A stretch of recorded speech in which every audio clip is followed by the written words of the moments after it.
안녕하세요. 결혼 반년차 30대 초반 여자입니다.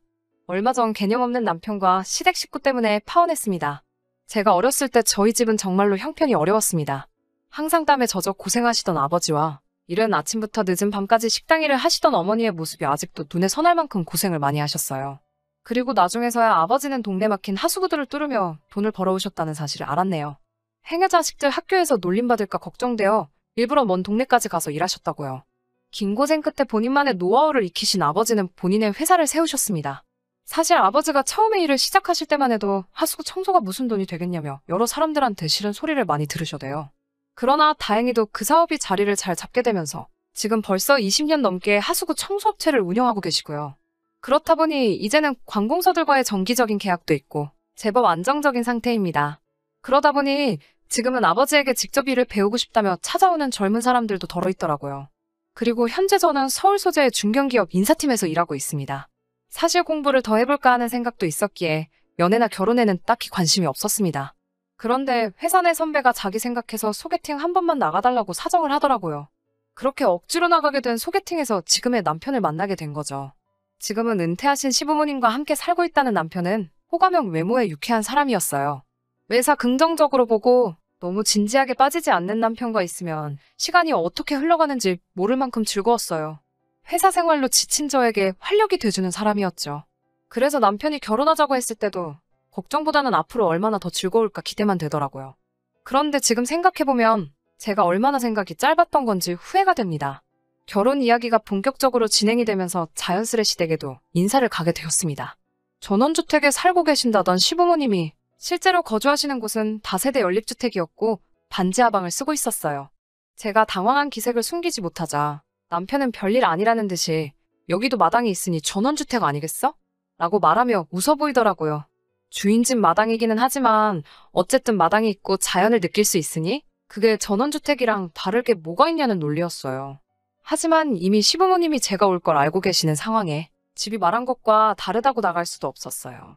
어이가 없었지만 따질 새도 없이 시부모님을 만나게 되었네요. 시부모님 두 분 다 다행히 저를 굉장히 반겨주셨어요. 다만 제가 사간 과일 바구니를 보시더니 이런 거 말고 고기를 좀 사오지 그랬냐며 웃으시더라고요. 다음에는 꼭 한우로 사오라면서요. 마음이 편치는 않았지만 저도 그런 자리가 처음이라서 어떻게 해야 할지 모르겠더라고요. 그래서 알겠다고 대답했네요. 그 후에는 본격적인 호구조사가 시작되었습니다. 시모는 저에게 제 부모님이 어디서 뭘 하시는지, 제가 대학은 어딜 나왔는지 그런 걸 물어보셨어요. 저는 늘 그렇듯 그냥 작은 사업을 하신다고 말했지만 사업을 하신다는 말에 무슨 일을 하는 건지 계속해서 꼬치꼬치 캐물으시더라고요. 그래서 제가 하수구 청소를 주로 하신다니까 어머머 아버지가 똥 푸는 일을 하냐면서 막 웃으시는 거예요. 저도 그때는 순간 화가 나서 표정 관리를 못했어요. 제 표정을 눈치챈 시모가 대번에 저한테 너는 뭐 별것도 아닌 걸로 예민하다면서 남편을 보며 예민한 애 비비 맞추느라 아들이 고생이 많겠다며 또 웃으시는 거예요. 남편도 덩달아서 그래서 자기가 살이 빠진다면서 저를 놀리는 게 아니겠어요. 그나마 다행히 시부가 적당히 하라면서 힘든 일 하시면 참 고생이 많으시겠네 라고 수습 아닌 수습을 하시더라고요. 결국 밥이 어디로 들어가는지도 모르게 먹고 집에서 나왔습니다. 그리고 남편과 둘이 인근 카페에 갔습니다. 도통 짜증이 가시질 않아서 죽겠는데 남편은 그것도 모르고 저한테 오늘 어땠냐며 묻더라고요. 제가 일단 왜 전원주택이라고 했냐고 묻자 남편이 아까 말했잖아라며 얼버무리려고 하더라고요. 마당에 나무 있고 꽃 있고 자연이 있으니까 전원주택이랑 다를 게 뭐냐면서요. 제가 정말 그렇게 생각하냐고 묻자 자긴 정말 그런 뜻으로 말한 거지 속이려고 한 건 아니라면서 믿어달라고 하더라고요. 절로 한숨이 나오더라고요. 사실 저희 집도 어려운 시절에는 반지하에 살았기 때문에 반지하에 살고 있다는 사실 자체가 문제가 되는 건 아니었어요. 그래서 일단 알겠다고 했네요. 그리고 남편에게 나에 대해서 농담하는 건 괜찮지만 우리 부모님 직업을 비하하거나 하는 건 아무리 장난이더라도 하지 않았으면 좋겠다고 단호하게 말했습니다. 그러자 남편은 시모가 원래 성격이 진지하지 못하다면서 저더러 좀 이해하고 받아달라고 하더라고요. 하지만 제가 그때 좀 더 칼같이 선을 그었어야 했어요. 그 이후로 사실 결혼 준비를 하면서 조금씩 어긋나더라고요. 몇 번이고 이건 아닌데 하는 순간이 있기야 했지만 이미 직장에는 소개해준 선배 덕분에 제가 결혼한다고 소문이 파다한 상황이었고 저 또한 그런 소문을 무시할 만큼 성격이 강하지 못했기에 파혼은 생각지도 못했네요. 상견례에서 있었던 일입니다. 회사 근처에 있는 이름난 중식당을 예약했었어요. 약속 시간에서 15분이 지나 도착한 시부모님은 저희 부모님에게 늦어서 죄송하다는 말씀조차 안 하시더라고요.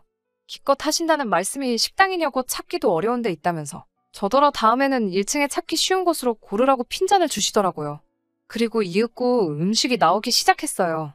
코스 요리에 짜장면은 없었는데 시모가 워낙 좋아한다고 해서 특별히 짜장면도 같이 나오게 해드렸거든요. 짜장면이 나오자마자 시모가 대뜸 저희 아버지에게 사돈은 맨날 똥을 퍼대시니 이런 똥같이 생긴 음식들은 쳐다도 보기 싫지 않습니까? 하고 묻는 거예요. 그러면서 혼자 뭐가 그렇게 웃긴지 박장대소를 하더라고요. 저랑 저희 부모님은 순간 이게 무슨 소린가 벙쪄서 황당한 얼굴로 그런 시모를 쳐다봤고요. 시부는 시모한테 또 저런다며 한 소리 하기는 했지만 말리지는 못했고 남편 역시 저희 아버지에게 원체 저희 어머니가 장난이 심하시다며 이해해달라고 가볍게 이야기하더라고요. 괜히 이런 기분 나쁜 농담을 하려고 일부러 짜장면을 시키셨다는 생각도 들더라고요. 저희 부모님은 음식하고는 상관없지요라고 하시며 최대한 의연한 모습을 보이셨지만 저 때문에 이런 수모를 겪으시는 것 같아서 제가 정말 눈물이 다 나더라고요. 제 눈물을 보시더니 시모는 저를 보면 너는 참 성격이 별나다. 그게 뭐라고 이렇게 유난이니? 너네 부모님이 키우느라 고생했겠어라고 말씀하시더라고요. 결국 서로 불편한 식사만 하고 별 이야기도 나누지 못한 채 흐지부지 상견례가 끝났습니다. 그날 저녁 당연히 저희 부모님은 저에게 결혼은 다시 한번 생각해보라고 하셨죠. 하지만 남편이 찾아와 시모가 지나쳤다며 자기를 보고 한 번만 용서해달라고 하더라고요. 아직 남편에 대한 사랑이 남아있었기에 저도 더 모질게 굴지 못했습니다. 그리고 경제적인 부분에 있어서는 시부모님 같은 경우 수입이 없으신 상황이었기 때문에 남편이 생활비를 보태드리고 있었어요. 저 역시 제 앞으로 남은 학자금 대출이 있었기 때문에 결혼한 이후로도 공동 생활자금을 마련해서 쓰고 그 외 부분은 서로 상관하지 않기로 했고요. 다만 결혼식 비용과 같이 살 집에 대해서는 반반씩 하기로 했었고요. 그런데 막상 살 집을 알아보기 시작하니 집값이 만만치 않더라고요. 게다가 제가 모은 돈 1억에 남편도 1억을 가져오겠다고 했으니 2억이 있었고 각자 직장이 있으니 대출받고 하면 얼추되지 않을까 생각했는데 남편이 갑자기 1억은 어려울 것 같다고 배째라는 식으로 나오더라고요. 자기가 말한 1억에는 지금 시부모님이 살고 계신 반지하 보증금이 포함된 거라면서요. 그럼 모시고 살아야 된다고요. 제가 결국 이 문제를 친정 부모님께 말씀드렸고 그러자 친정 아버지께서 그런 시부모님까지 모시고 어떻게 사냐면서 아버지가 도와줄 테니 그 보증금은 손대지 말라고 하시더라고요. 사실 이때 과감하게 결혼을 무르던지 했어야 했는데 제가 어리석었습니다. 결국 친정 부모님의 도움을 받아서 서울 근교에 있는 정말 작은 아파트 하나를 구할 수 있었습니다. 그 와중에 남편은 공동명의로 하자고 하더라고요. 빚이 있어야 열심히 살아가는 원동력이 된다는 말 같지도 않은 소리를 하면서요. 능글능글하고 뻔뻔하게 나오는 남편의 모습에 저는 너무 화가 나서 아파트 계약을 저희 어머니 이름으로 해버렸어요. 어차피 남편이 보탠 돈은 4천만 원이 전부였고요. 그리고 그 이후에 결혼식까지는 그럭저럭 순탄하게 흘러갔습니다. 남편이 작은 소소한 것들을 보니 마음대로 해석해서 지나치게 긍정적으로 미화한 것들이 있긴 했지만 저도 이미 적응할 만큼 적응한 상태여서 그러려니 했네요. 하지만 얼마 전 시모가 다시 한번 넘지 말아야 할 선을 넘으셨네요. 얼마 전 저희 아버지 생신날 있었던 일입니다. 결혼 전에는 부모님 생신이면 제가 늘 식사를 준비했었는데 결혼하고 나니 그것도 쉽지 않더라고요. 그래서 온 가족이 밖에서 저녁 식사를 하기로 했죠. 남편한테도 퇴근하고 바로 식당으로 오라고 주소를 알려줬고요. 6시가 되고 제가 먼저 도착한 뒤 부모님도 오셔서요. 그런데 남편이 늦어지더라고요. 제가 어디냐고 전화를 걸자 남편이 시댁에 가고 있다는 거예요. 제가 오늘 우리 아빠 생신인 거 잊었냐고 하자 지금 시댁에 뭐 일이 생겼다며 빨리 가봐야 할 것 같다고 저더러 잘 이야기 해달라고 하더라고요. 제가 아버지한테 이렇게 이야기를 전하자 아버지가 그럼 너도 얼른 가보라며 저녁은 다음에 먹자고 하시더라고요. 제가 나오라는 이야기는 없었다고 괜찮다고 했지만 아버지는 새로 들어온 며느리가 시댁에 무슨 일이 있다는데 나몰라라 하는 건 경우가 없는 거라며 얼른 가라고 하시더라고요. 그렇게 결국 저녁도 못 먹고 바로 시댁으로 향했습니다. 택시를 타고 시댁으로 가고 있는데 남편에게 전화가 오더니 대뜸 지금 아버님이랑 같이 있냐고 묻더라고요. 그래서 내가 아니 나 지금 어머님 댁으로 가고 있다고 하니까 저 말고 아버님이 오셔야 된다는 거예요. 그래서 우리 아빠는 왜요? 라고 물었죠. 그러자 남편이 한다는 소리가 지금 주인 집 내 하수구가 역류를 하고 난리가 나면서 시어머니 집에도 난리가 났다는 거예요.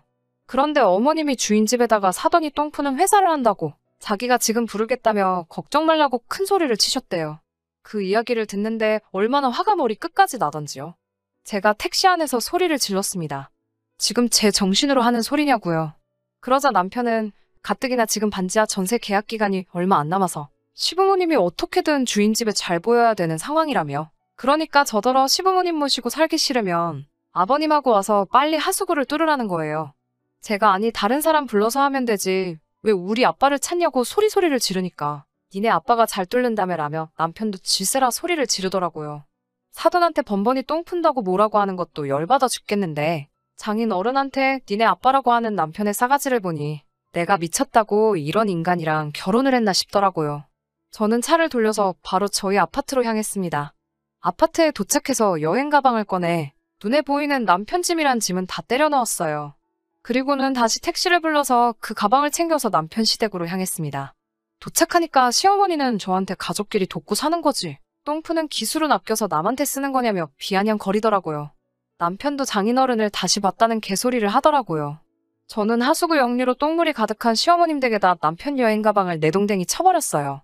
그리고는 남편에게 이제 집에 들어오지 말라고 너 같은 자식이랑 안 산다고 소리를 질렀습니다. 남편과 시부모님은 물론 작업하던 사람까지 눈이 동그래져서 저를 쳐다보더라고요. 남편은 저한테 뭔 소리냐며 나가서 얘기하자고 하더라고요. 제가 어차피 너 아파트 계약할 때 꼴랑 4천만 원 보탠 게 다지 않냐면서 그거 내가 내일 당장 돌려줄 테니까 그거 먹고 떨어지라고 소리를 질렀습니다. 그리고는 현관문을 나서는데 시무랑 남편이 쫓아나와서는 제 뒤통수에다 대고 똥포한테 똥 푼다고 한 게 잘못이냐 아니면 니네 아빠를 니네 아빠라고 해서 잘못이냐며 자기들이 무슨 틀린 말을 한 거냐고 저보고 쏘기 좁다며 어이가 없다고 큰 소리를 치더라고요. 순간 뺨이라도 한 대 쳐버릴까 생각이 들더라고요. 그때 제 눈에 임시로 양동이로 퍼놓은 똥물이 보이대요. 저는 그 양동이를 들어서 그 모자에게 쏟아버렸습니다. 시모는 어프어프거리면서 비명을 지르고 남편은 저를 한 대 치기라도 할 듯이 손을 들어 올리더라고요. 저는 아직 제 손에 들려있던 그 양동이로 남편 머리통을 갈겨버렸습니다. 두 모자가 저를 미친 여자 보듯 쳐다보면서 서로에게 괜찮냐고 연신 물어대는 꼴을 보니 우습기만 하더라고요. 저를 고소하겠다고 고래고래 소리를 치기에 고소할 테면 하라고 했습니다. 그럼 나도 너 그 4천만 원 안 주면 그만이라고요. 사실 4천만 원도 현금으로 받았기 때문에 솔직히 받은 적 없다고 배째라 하면 그만이니깐요. 그리고 일주일이 지났을 무렵 회사 선배가 저에게 혹시 무슨 일 있냐며 저를 떠보더라고요. 저는 더 이상 회사 사람들 눈치를 보기도 싫었고요. 그래서 그동안 있었던 일을 다 말해주면서 더 이상 그 남자랑 살고 싶지 않으니까 선배도 제 이야기 그쪽에 전달하지 않았으면 좋겠다고 말했습니다. 혼인신고도 하지 않았었기에 따로 이혼 절차 밟을 것도 없었고요. 얼마 뒤에 우연히 듣게 된 바로는 결국 반지하 재계약은 못했다고 하더라고요. 자꾸 반복되는 하수구 역류 때문에 주인 집이 대대적으로 공사를 하기로 했대요. 저 역시 아파트 팔고 지금 친정부모님과 다시 같이 살기 시작했어요. 비록 결혼은 이렇게 끝이 났지만 덕분에 저는 할 말은 하고 살아야 한다는 좋은 교훈을 얻었습니다. 4천만 원도 아직 돌려주지 않았고요. 남편에게선 지금도 하루에 12번은 연락이 오는 것 같습니다. 하루는 잘못했다. 다음 날은 돈이라도 돌려달라. 또는 너무한다며 몇 번씩 저를 힘들게 하네요. 시모는 여전히 고소타령이고요. 제 마음이 좀 더 편해지면 그때 돈은 돌려줄까 싶네요. 저희 부모님이 했던 것처럼 힘을 합쳐서 가난은 이겨낼 수 있다고 생각하지만 근본부터 인성이 되먹지 못한 사람들을 평생을 그렇게 살아온 사람들을 제가 무슨 수로 고쳐쓰겠어요. 저한테 꼬리표 하나는 남겠지만 후회가 남지 않는 선택이라고 생각합니다.